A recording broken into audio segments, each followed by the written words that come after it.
Hello, എല്ലാവർക്കും സുഖമല്ലേ? ഞാൻ 2-3 ദിവസമായിട്ട് തീരെ വയ്യായിരുന്നു കേട്ടോ. ഇപ്പോൾ കുറച്ച് ദിവസമായിട്ട് വയ്യായി മാത്രമേ ഉള്ളൂ. അപ്പോൾ പുതിയ വയ്യായി എന്താണെന്ന് വെച്ചാൽ ഒരടി നടക്കാൻ പറ്റാത്തൊരവസ്ഥയായിരുന്നു. 2-3 ദിവസമായിട്ട് കാലിൻ്റെ മുട്ട്, വലത് കാലിൻ്റെ മുട്ടൊരു വേദന ഉണ്ടായിരുന്നു. ഇരിക്കാനോ നിൽക്കാനോ അങ്ങനെയൊന്നും പറ്റാത്തൊരവസ്ഥ. പക്ഷെ സഹിക്കാൻ പറ്റുന്നൊരു വേദനയായിരുന്നു.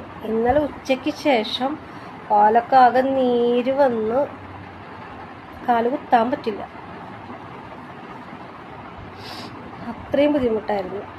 അപ്പം ഇന്നലെ പുള്ളിക്കാരൻ പറഞ്ഞു ഹോസ്പിറ്റലിൽ പോകാമെന്ന് പറഞ്ഞപ്പോൾ ഒരു 2 മിനിറ്റെങ്കിലും നമുക്ക് നടക്കണം, വണ്ടി വരുന്ന സ്ഥലത്തേക്ക് നടക്കണം. അത്ര പോലും എനിക്ക് പറ്റില്ല.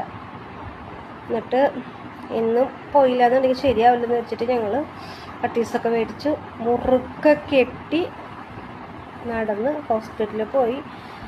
ഡോക്ടറെ കണ്ടപ്പോൾ ഡോക്ടർ പറഞ്ഞു എക്സ്റേ എടുക്കണമെന്ന് പറഞ്ഞു.